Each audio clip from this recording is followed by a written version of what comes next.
Let's learn about the context management and the with keyword in Python.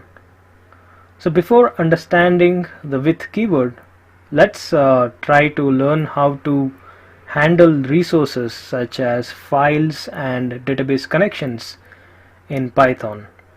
So there's a function called open, which will help to open a given file and perform read and write operations on it using Python.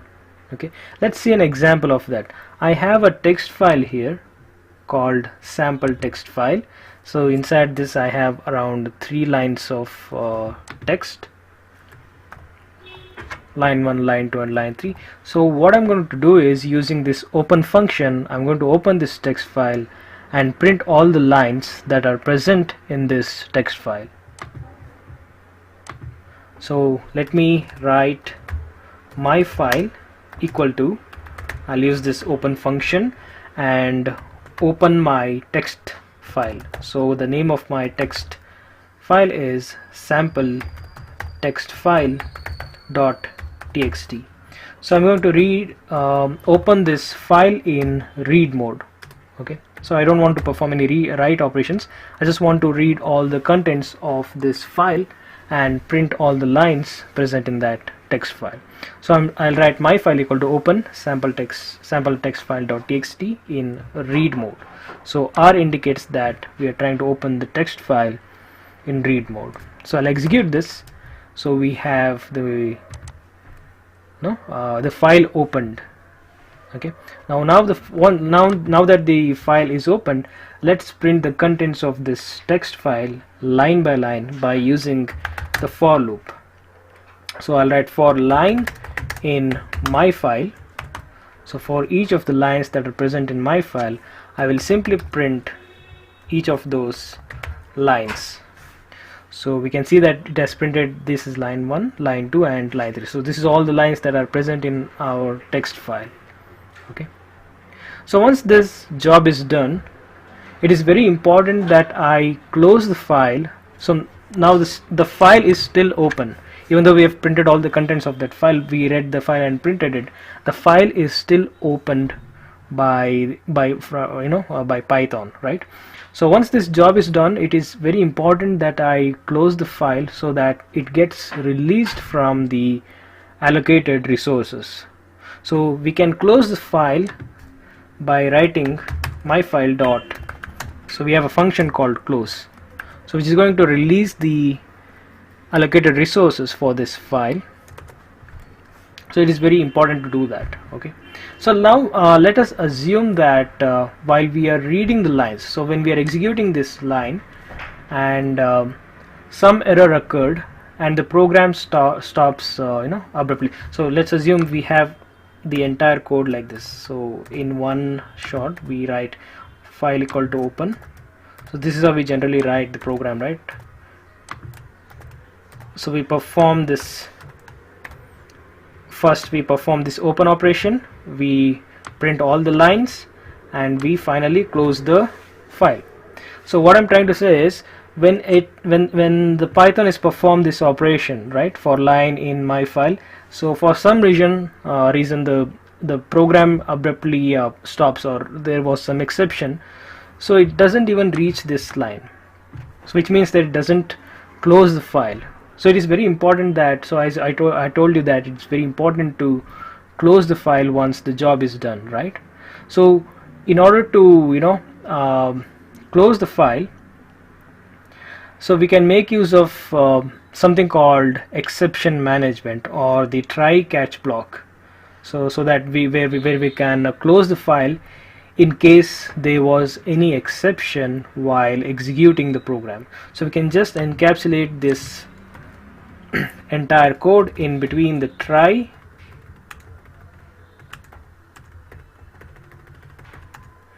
and catch. So it's in Python we write except instead of catch. So in other programming languages we write try and catch. So in Python we write try and except. Okay, so in except we write my file dot close. So what was the purpose of using this try catch block is that, so when we're executing this line, and for example we're executing this line, some exception occurs, and for some reason the program stops abruptly and it does not execute myfile.close.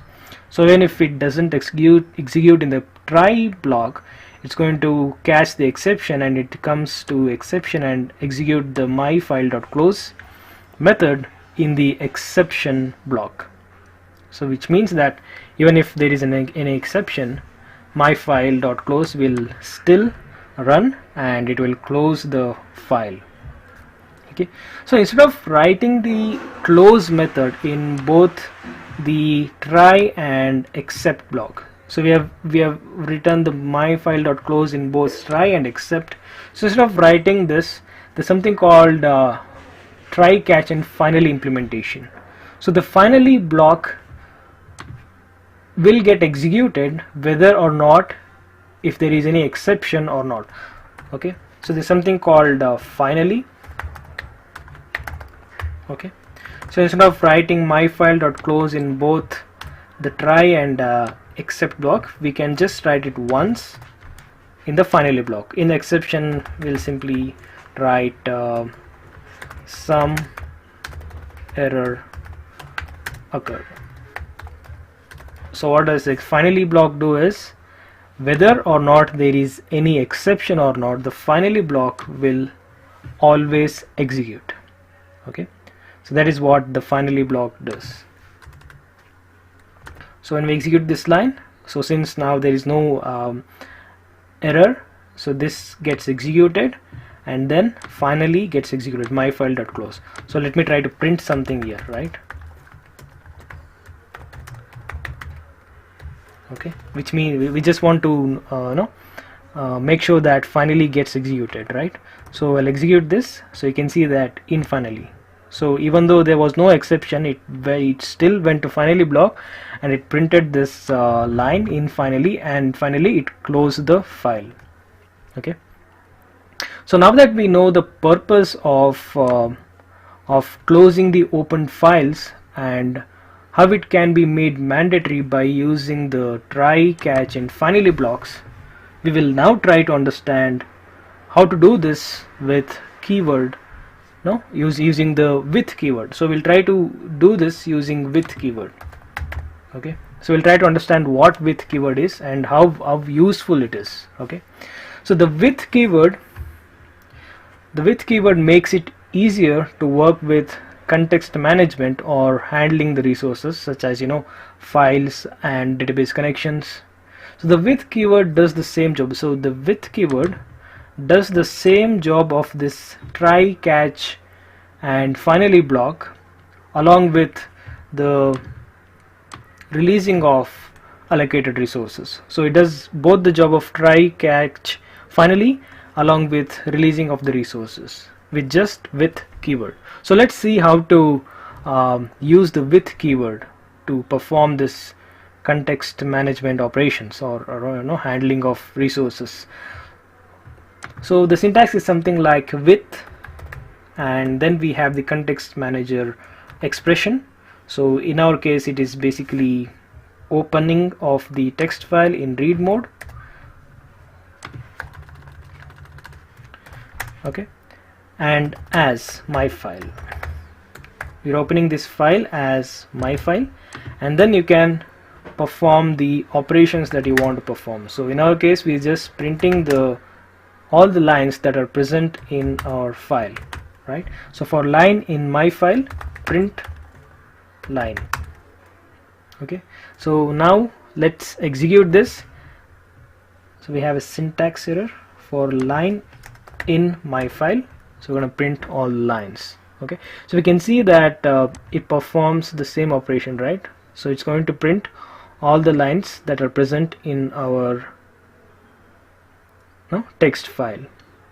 So now you know how the with keyword simplifies. So you can see with very less number of lines you're able to achieve the same thing that you were doing using this entire piece of code. So now you know how the with keyword simplifies working with the resources You just have to worry about what you want to achieve with the resources, instead of worrying about the exception handling and whether the resources was closed properly or not. So this is how the with keyword can be used.